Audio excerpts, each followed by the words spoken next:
Well, the Riverhounds are back in first place. And again, not the prettiest, not a Rembrandt, more of a Picasso at Loudoun United tonight, this midweek matchup, but Pittsburgh gets it done.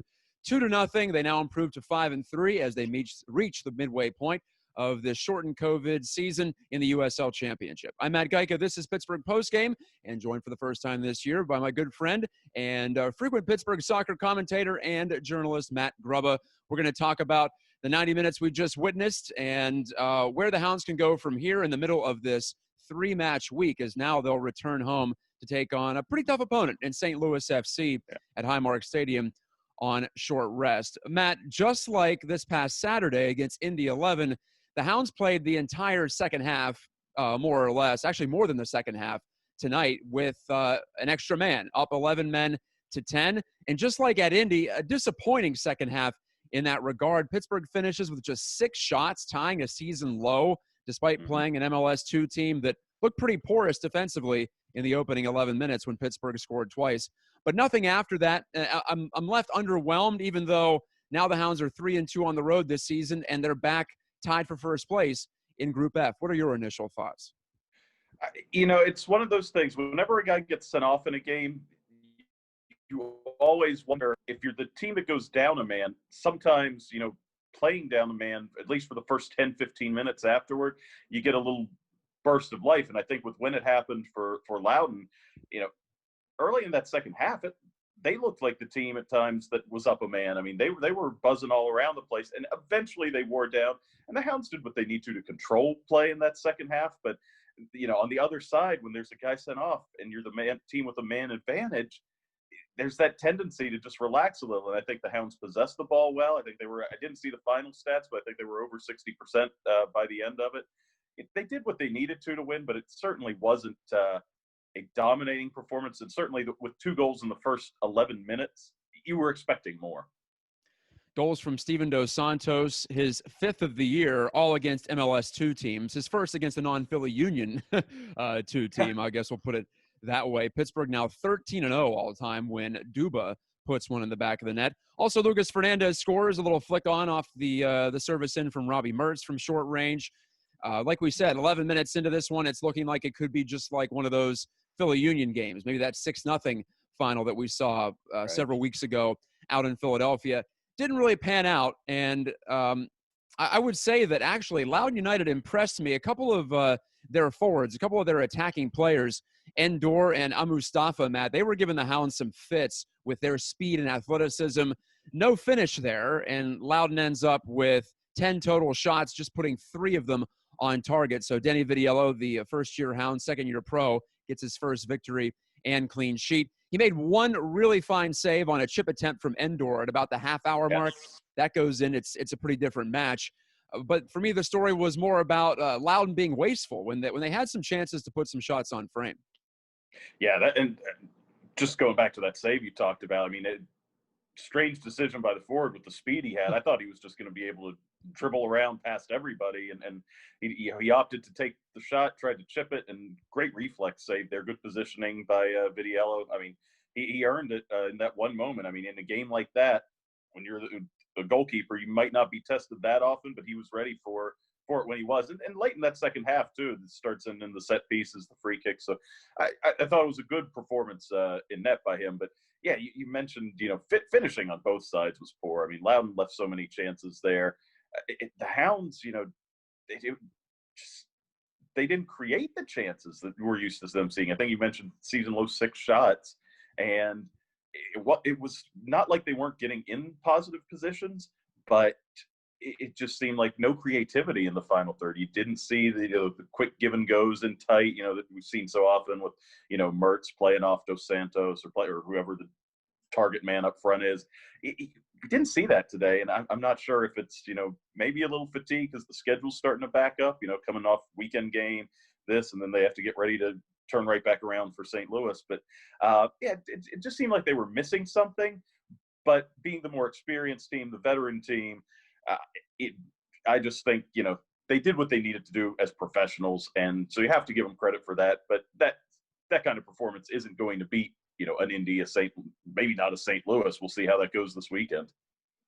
What do you make of the theory that I have that when they play on wider fields, the Hounds seem a little slow in moving the ball, maybe a little out of sorts in terms of the creativity. They just seem at home at Highmark, well, literally at home at Highmark, but the way they like to play, the way Bob Lilly has built this team, I think they're better suited for the quick-paced crash and bang type of soccer. And I think sometimes, or most of the time, when they get on these bigger surfaces, the more regulation or closer to regulation, FIFA preferred surfaces in terms of field width, it's a different team. And I feel like they're more stagnant in that way. What do you make of that?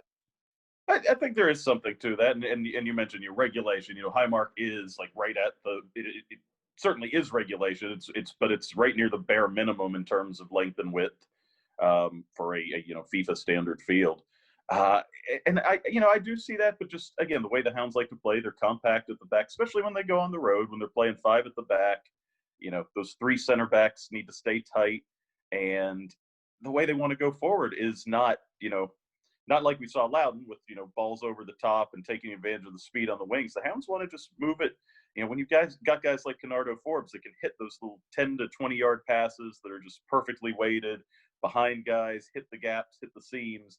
They want to play, you don't want to call it like this old Spanish like tiki-taka type soccer, but that is more what they want to do rather than just, hit it wide and let guys run at people. And so, yeah, Highmark's dimensions serve their purpose, because then when they lose the ball going forward like that, they don't have to retreat and defend that width. Whereas, against a Loudoun team that was, especially on the right side, were really trying to hit the ball down there, those outside backs where they can get overlap and get involved, they have to be a lot more mindful about staying back, their responsibilities defensively. And so, yeah, I think it does, the narrower field does suit the Hounds just a little more. Talking Hounds after a 2-0 victory at Loudoun. If we sound negative, it's just because there was a real lackluster quality to this one. Midweek, at an MLS2 team in front of a minimal crowd, that's COVID normal, I suppose you could call it this season. But there was also some squad rotation, too. This wasn't the top 11, you would say. Although, no offense to a guy like Mark Lindstrom, who I think Pittsburgh had intentions to play quite a bit this year. He's now finally back from a knee injury. The rookie out of UNC Wilmington played most of the match tonight before Skylar Thomas took back over. So good to see Skylar also healthy, because he's been pretty good right next to Tommy Van Zeil in the back. But Danny Rovira got hurt today, so they couldn't rest Jordan Dover for the full game, which I'm betting was Bob Lilly's thought, or at least give Dover some time. He and James have been, as always, running their butts off on the wings. And in a 3-match week, I don't think you want to play them all 3, but it'll be an interesting decision, and I guess they'll check in with their physios and their athletic trainers to see who's good to go for St. Louis. I'm just curious, Matt, as well, if they choose to play without, say, Mertz and or Forbes in the midfield, I wonder who could step up, perhaps a Danny Griffin, because they're still kind of light at that position, the central midfielder type. Yeah, and it's interesting you say that. Griffin's really shown, I think, some good things in the attacking portion of that. But of course, with Bob Lilly, defense is going to come first, responsibility within the team structure. And, for younger guys, we saw that last year with Anthony Velarde as, early in the year, a lot of promise he would show, especially on the attack, but didn't seem to get as much playing time as maybe you thought. And it's because he was still learning, where he fit in that Bob Lilly system, how to play within the team structure. And so that's why you see Velarde this year as a second-year guy really, in there more often, although you could hear on the match audio there, Bob's still in his ear the whole time, wanting him to drop deep into the gap there and when they lost possession. But, so I think with a guy like Griffin, coming up soon, we are going to see him get some opportunities, because he's going to need Forbes, Mertz to get some rest time, not play every minute of every game. And so we'll get to see if he is up to, I think he's shown he's up to the offensive load, but how is he going to be defensively, covering in front of, that back 3, not leaving them exposed when the Hounds lose possession. Pittsburgh really misses Tony Walls. They intended to have him with the team. I think he was going to be that holding midfielder guy, someone who could potentially spell a Forbes or a Mertz as well. But he's still away on a personal matter. And also, they're still missing Patrick Bunk Anderson, the defender, veteran defender from the Toronto FC system, and Albert Dikwa, who played for St. Louis last year. And I think Dikwa, Matt, could provide some of that explosiveness, maybe some speed. I was just thinking tonight, watching Mustafa, watching Endor run wild in the Hounds defending third, that Pittsburgh doesn't have a player like that who can push back the back line. They have Mensah, they have Dos Santos, two skilled guys, bigger players, good hold-up players, pretty good 1v1, but not someone who's going to put the fear of God in you in terms of turning and running. And I guess seeing Tyler Pasher also makes me think about how the Hounds don't have anyone quite like that, but nobody has someone quite like that. But I'm talking the Cristiano Francois type of a couple years ago. Right. And you see how well he's been doing out in the Western Conference this year, just coming off a Player of the Week. But yeah, that is something the Hounds are lacking a little bit, is that guy who can, force the defense to turn, and face their own goal, get behind people, make them turn their hips, and, just get them uncomfortable, get to the goal line, send in those crosses. They do well with that, through their, hold up play, like you were talking about, working 1-2s, giving goes to get midfielders flowing through there, the Velardes, the Mertzes, but they don't have a guy who can do that on his own. And you're right, it is a dimension that, it's not what they always want to do. Like I was saying, they prefer playing that, possession through the middle. But you have to be able to mix it up, especially a good team, because if you keep trying to play it through the middle every time, good teams, well-coached teams, they're just going to pack the middle against you, not give you that, short 10 to 20 yard, diagonal passes right up the middle of the field. Good teams will take that away. That was my thought. There's no real option B right now for the Hounds attack. That's what I've seen.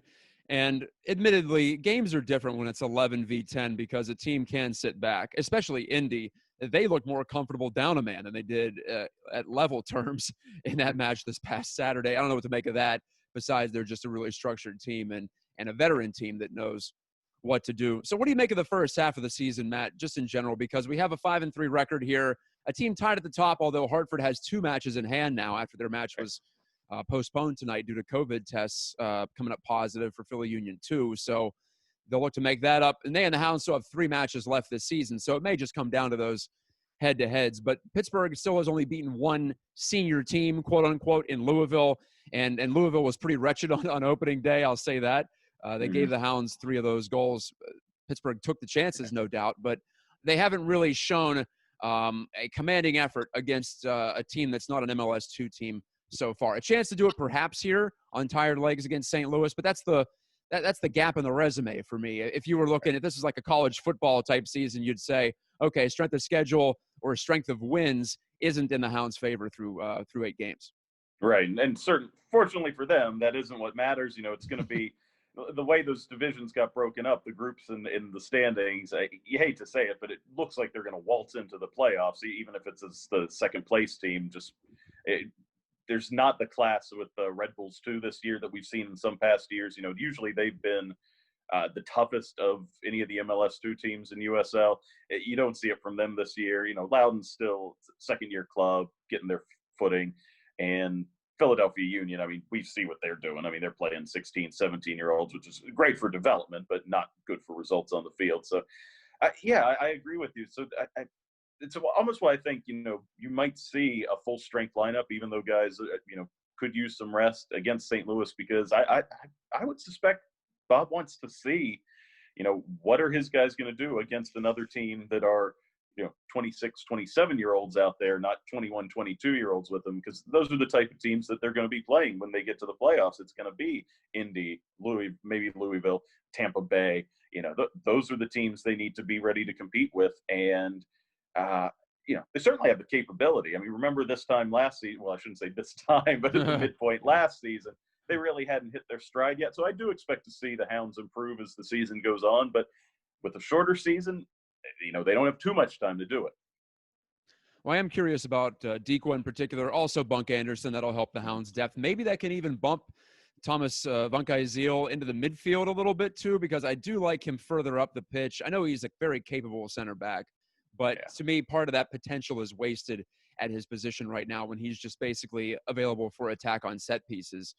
and that's about it. So Bunk Anderson apparently has been training with the Hounds already for a couple of days at least before they left for Loudoun, and Gajtka has his passport. So good progress there in that regard. So two of the three guys that have been missing, still Tony Walls is not back, but we're looking at a more full-strength Hounds side, hopefully, maybe not for Saturday, but at least for the back 6 or 7 matches of the season.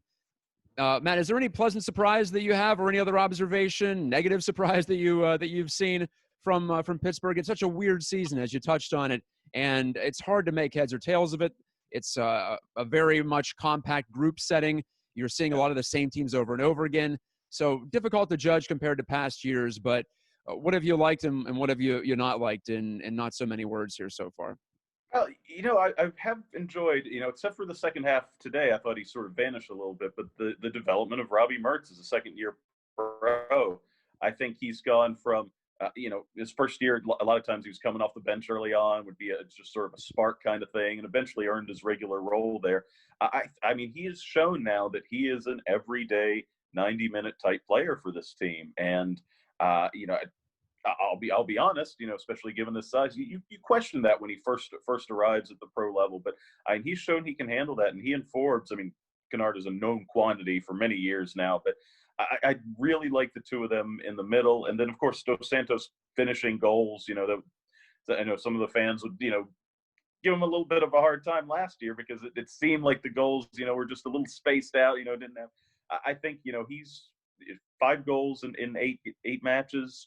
It's a good pace. It would be nice to see him get one against the St. Louis, against a senior team. But you know what? You can only play the teams that are on the schedule so far. They really haven't had that many opportunities against them. So I think it's going to come down to Hartford, Matt. These 3 matches against the boys in green, the Brass Bonanza, that's going to be entertaining because you want to get that top seed, obviously, in Group F, no matter what. You get the home game in the first round of the playoffs if you do. But you also get to avoid what's looking like an Indy juggernaut, or at least a very commanding Indy team. That'll be the crossover matchup. Groups E and F will face off against each other.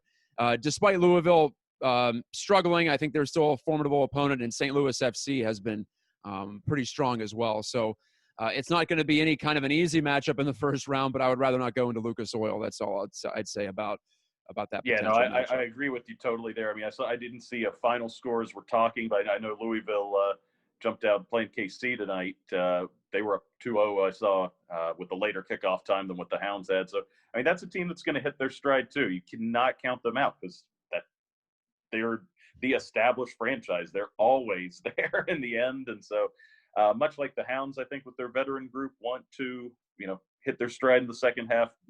I have no doubt Louisville is going to do the same thing. So watch out for them. And then when can St. Louis keep it up? I mean, that might be the most intriguing playoff race in the Eastern Conference is that group that, who is going to be the number 2 team, or if maybe a couple of them can knock off Indy at once. That could be a fun 3-way race, depending how that plays out. Well, if the season ended today, it would be Louisville against Pittsburgh. It'd be Pittsburgh hosting Lou City because Lou City is winning 4-1 against Sporting Kansas City 2 in the 74th minute. Yeah, so that one's all but over, and Lou City is going to be back in a playoff spot despite already having 3 losses all at home at Lynn Family Stadium so far. Matt, thank you so much. Great to reconnect with you and talk some Hounds soccer. We've been trying to do it for a couple of weeks, but got it done here on Pittsburgh Postgame. Always appreciate your insight. I appreciate being on. We'll talk more as the season goes on. Hopefully a deep playoff run this year. I mean, they have the potential. It's just a matter of, in the one-off games, who's going to play best on a given day. Yeah, we'll look forward to that in the fall. As for now, it's a sprint to the finish. 8 games in about 7 weeks' time, I think, going to the conclusion of the USL regular season. I'm Matt Gajtka with Matt Grubba. This has been Pittsburgh Postgame on Pittsburgh Sports Live. We'll talk to you next time for more soccer talk. In fact, Saturday, I'll have a live show for you from the Highmark Stadium concourse. The club level repurposes our press box right now as Pittsburgh faces St. Louis FC. See you then.